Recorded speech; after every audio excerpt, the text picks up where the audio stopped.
Hey, welcome to My Green Pets. I'm William Green. My grocery store Phalaenopsis that I have been training the spike straight up has finally bloomed, and I've got it facing the window, of course, but it is going to be very interesting with the flowers going straight up like that. So that's going to be kind of cool.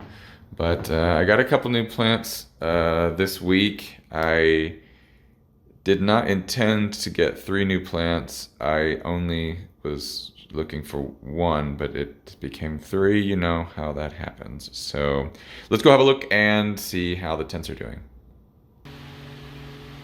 First, a cool tent. My max temperature in here is about 70 degrees Fahrenheit, and it can get down as low as 58 when it's really chilly outside. I don't have to cool it at all. It's just naturally that cool here in the basement.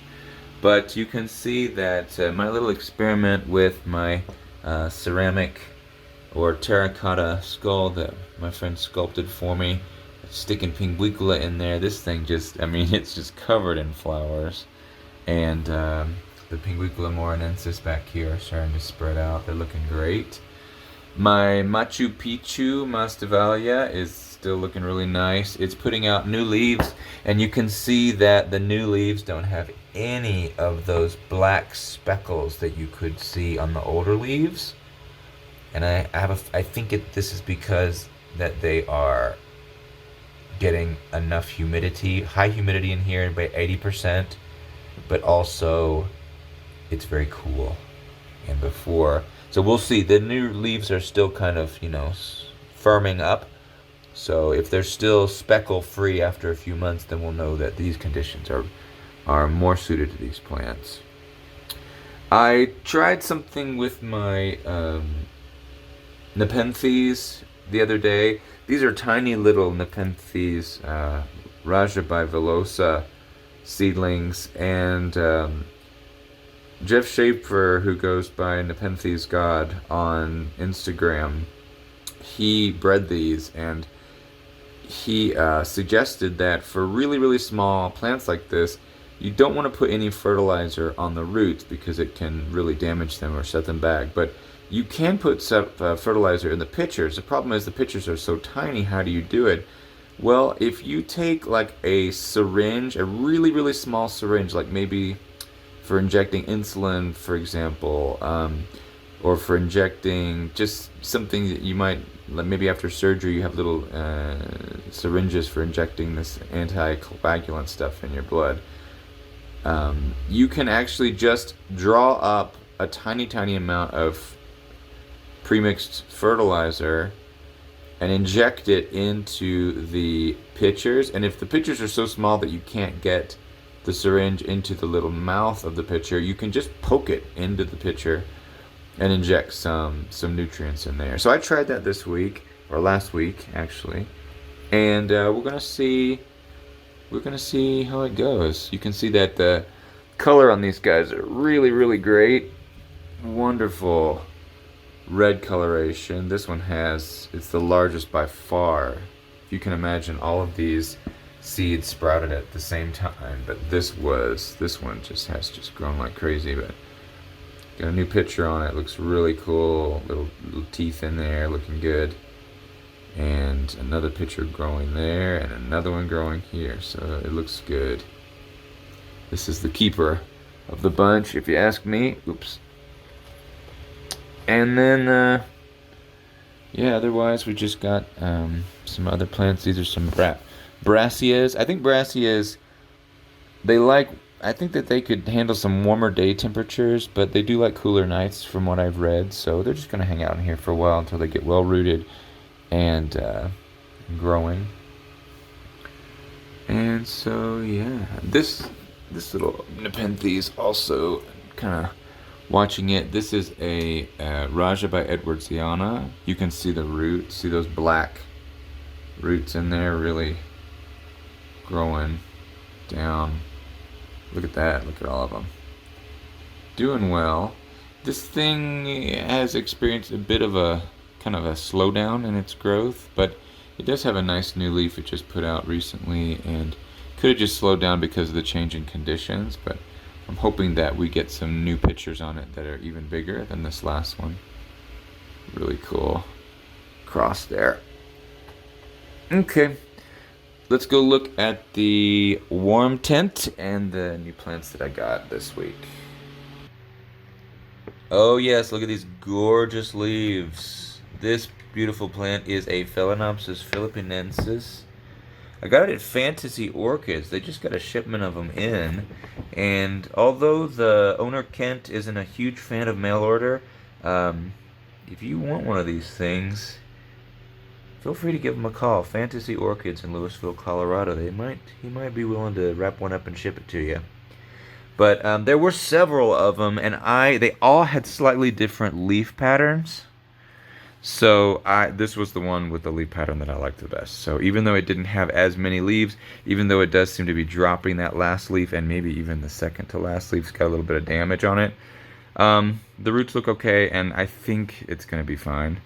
So I'm going to repot this into bark, to a little bit larger pot, and I'm really, really excited to have a species Phalaenopsis again. If you'll recall, a few years ago I had a Schillery on it I absolutely loved, and unfortunately it got overwatered, the roots rotted, the leaves rotted, the plant rotted, and it was dead. Really sad. But this is a different one. It's a white one, and it has yellow, and I don't think it's fragrant, but it's okay. So looking forward to seeing what this beautiful plant does, and I'll probably hang it on one of these on this material. I don't know what to call this stuff, but probably not too close to the light, maybe over in that side where the lights aren't right overhead. We'll see. And then another plant that I got at Fantasy Orchids today was, believe it or not, what could it be? What could it be? What could it be? Oh, it's a Cattleya Rex Peruvian Perfection by Sibling.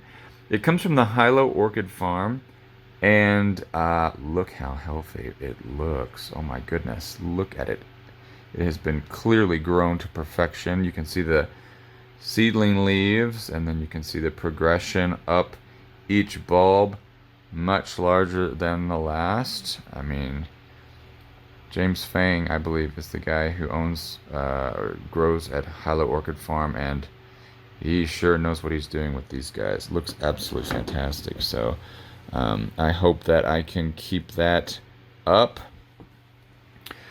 And my own Rexes are doing okay. I would say okay. Not super great, but okay. They've had a bit of a rough winter. They've moved a couple times. And but overall, things are okay. And I wanted to show you real quick my Cattleya dowiana. Unfortunately, the sheath is turning black, which is very sad, but it's okay. As long as the plant itself is okay, I'm not too bothered about that. But I think we can kiss any possibility of flowers goodbye from this plant. And we might see new growth popping out soon. Actually, you can see some roots already starting to pop out of the rhizome there. Its sibling over here has a new growth popping up slowly, and maybe we'll get something out of that. We're gonna see, but that's exciting. I repotted my Cattleya purpurata seedling as well as my Pulcherrima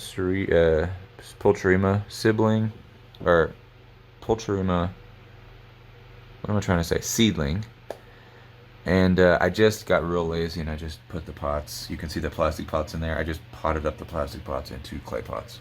I didn't want to disturb the roots, so hopefully that'll be okay.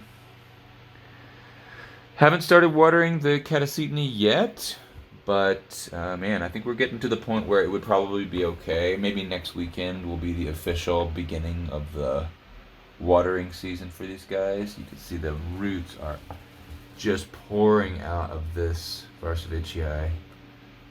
But I did give everything its first, I gave all of these guys their first, what's it called? Insecticidal soap treatment.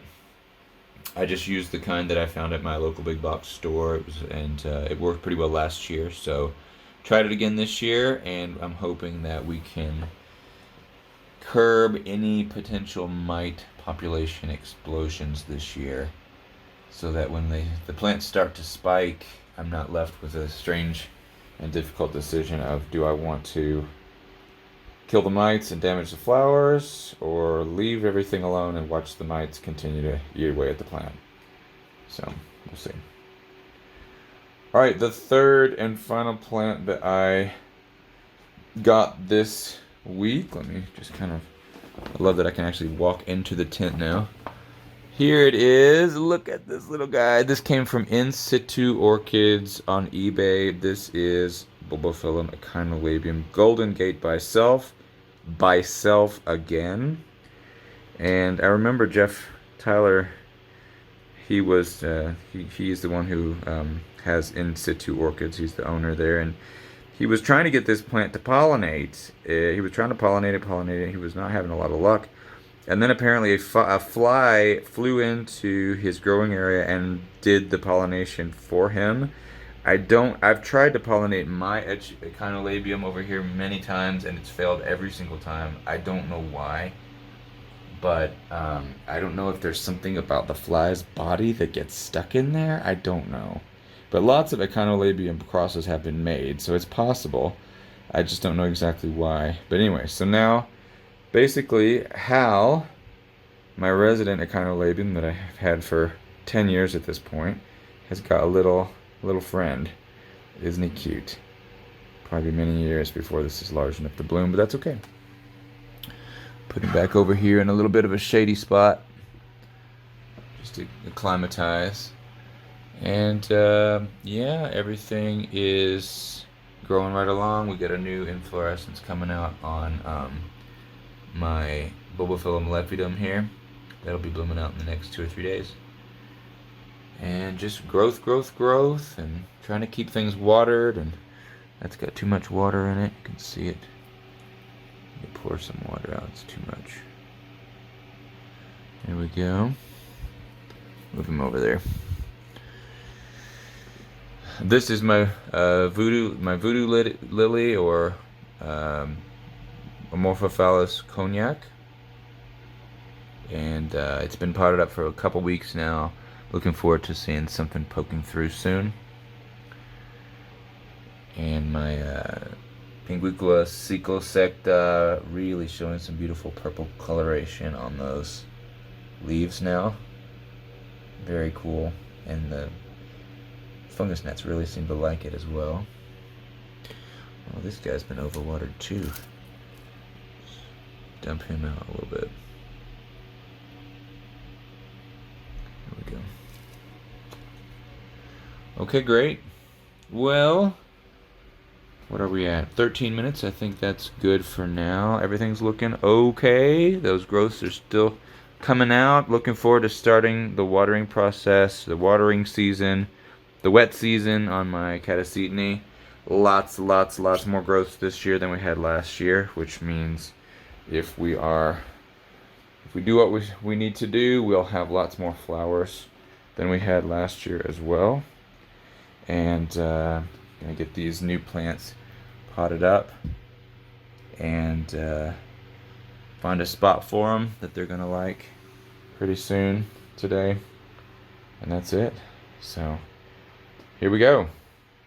Hope you're having a great weekend, and I will see you next time right here on My Green Pets. I'm William Green. See ya.